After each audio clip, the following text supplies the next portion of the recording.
Good evening, Assalamu alaikum wa rahmatullahi wa barakatuh, and welcome back to Hilaal Live. My name is Farah Hospital. I would like to thank you, the viewer, for staying with us, and of course, my colleague Lukman Shadrack for taking you through that first part of the show. Now, yesterday, of course, the South African Reserve Bank made quite a significant announcement, and that consumers have been given some reprieve by the central bank following a unanimous decision by the Monetary Policy Committee to keep the repo rate unchanged. The MPC voted to hold the repo rate at 8.25% for a third consecutive time, while the prime lending rate sits at 11.75%. Joining us now to discuss this is Chief Economist at Econometrix, Dr Azar Jammine. Dr. Jammine, good day and thank you so much for joining us here on Hilaal Live. Good day, Salam alaikum to you and your viewers. Wa alaikum salam. No, it's an absolute pleasure to have you here, Dr. Jammine. Dr. Jammine, third consecutive court unanimous decision. It was coming, wasn't it? It was coming.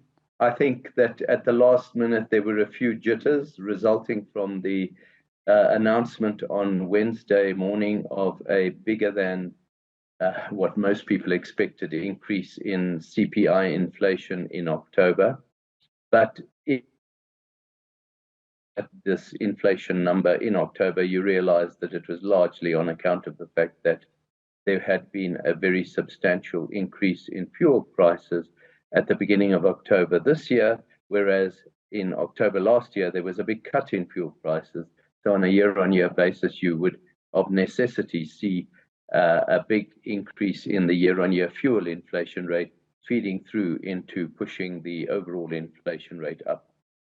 But one also recognizes, and I'm sure the Reserve Bank, with all its research facilities, was aware that the fuel prices then came tumbling back down again in November and are likely to fall substantially further again at the beginning of next month.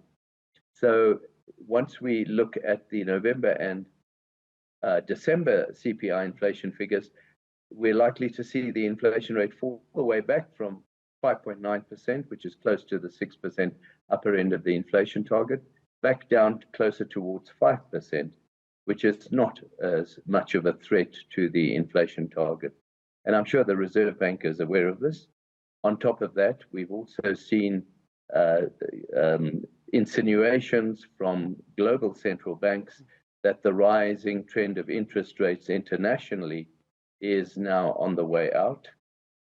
No one has closed the door to further interest rate increases, nor the Reserve Bank yesterday either, just making sure in case they, covering their backs, in case you have a sudden spike in oil prices as a result of events in the Middle East, or in case you have a surge in food prices in coming months due to the intensification of the El Nino phenomenon. And, with the kind of heat wave that we're experiencing currently in Johannesburg, that seems to be a real threat now. But you cannot base your monetary policy decisions on the possibility of a sharp rise in oil or food prices.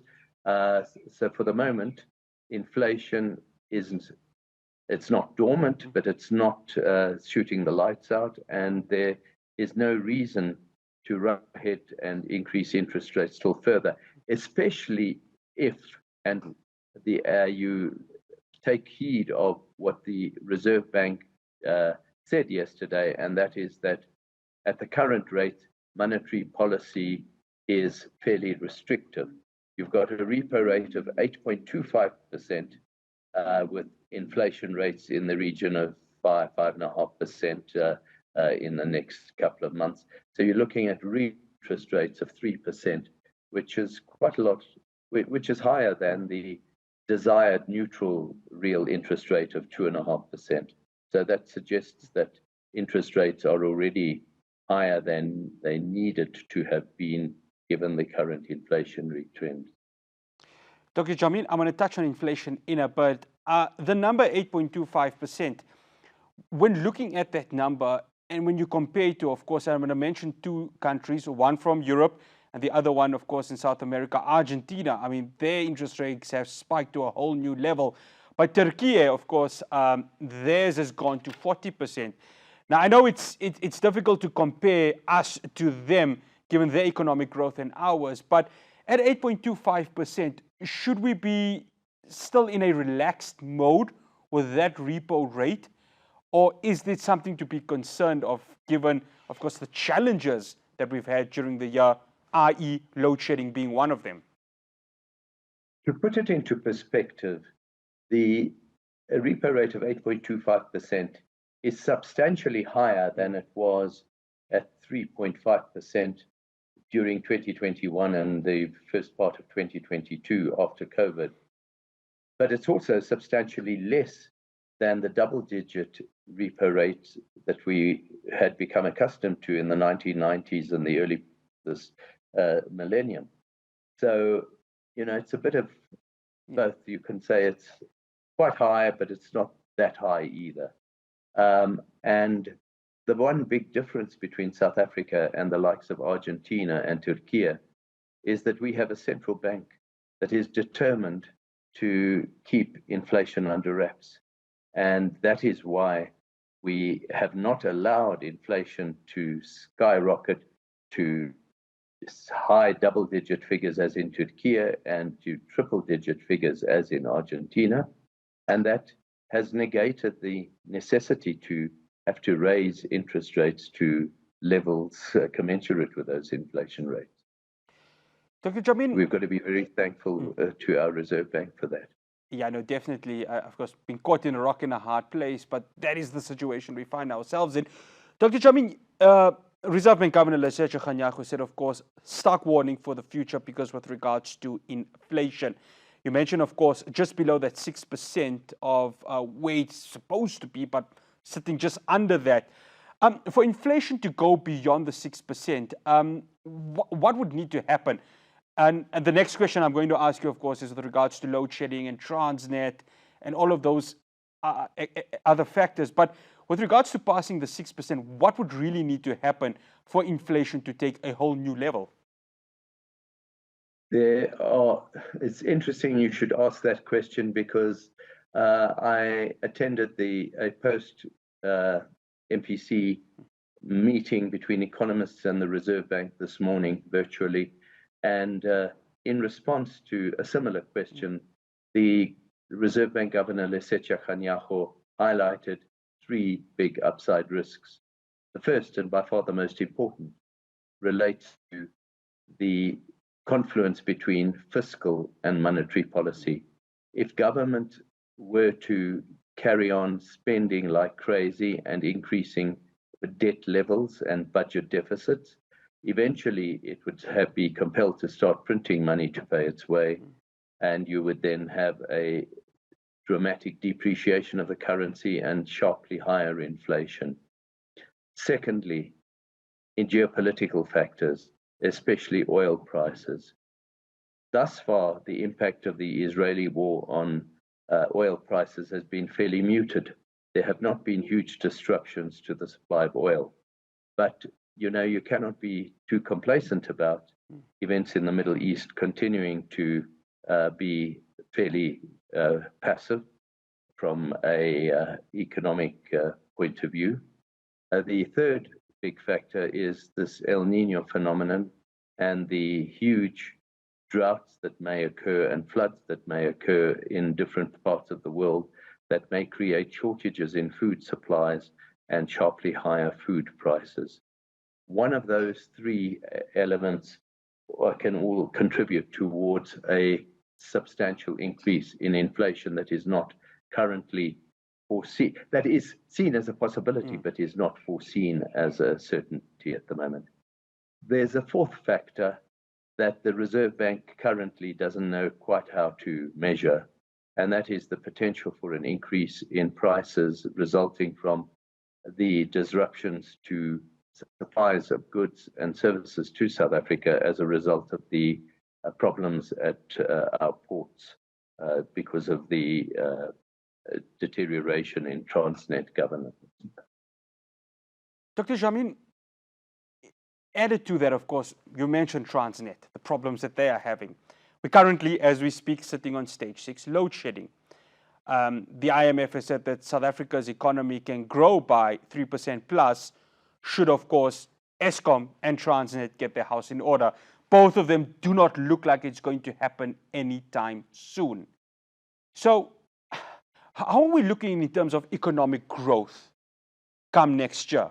Because I know you're laughing, and I'm also having that humor thought in me right now, because it's going to be difficult, isn't it, for there to really look at it from a magnifying glass and saying we are heading in the right direction.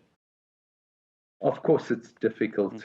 And the best that one can say about the economic outlook, especially for next year, is that if you look at all the big forecasts, none of them is above 1 point something percent, which is really grossly inadequate when you bear in mind that the population is growing at 1.6%. The best that can be said is that at least we're still talking positive growth numbers and not negative growth. Positive mainly on the assumption that the incidence of load shedding is likely to gradually diminish and eventually dissipate, and that we will sort out our Transnet problems over time.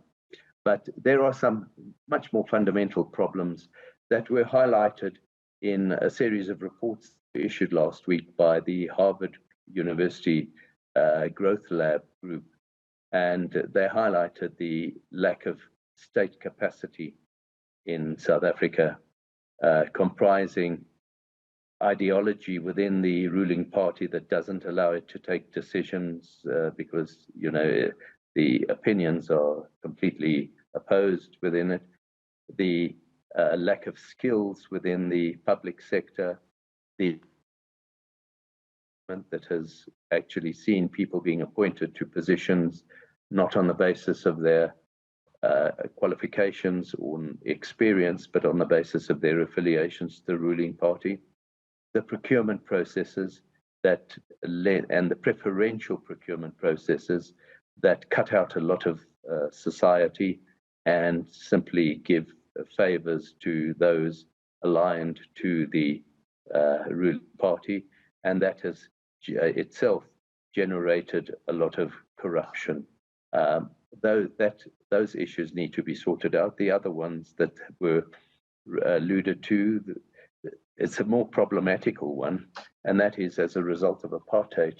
A lot of people have been working far from where they live, and that creates all sorts of problems, not only increased transport pressures and costs, but also has interfered with the growth of small business activity that would have thrived had people been working closer to their place, living closer to their place of work.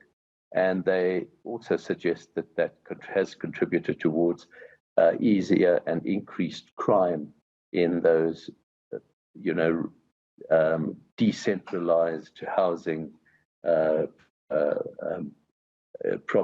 areas that one has seen.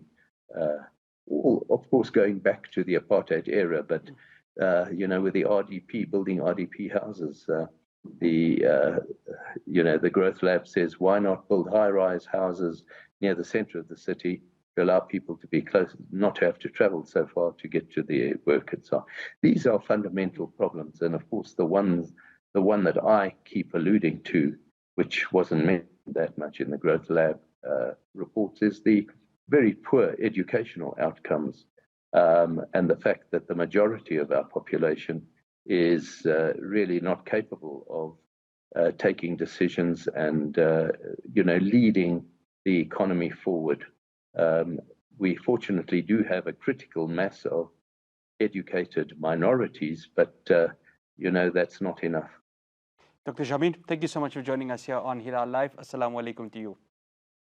Assalamu alaikum. Go well to everyone. You also. That's Dr. Azar Jammine, Chief Economist at Econometrix. Do stay tuned to Hilaal Live. We'll be back after this break.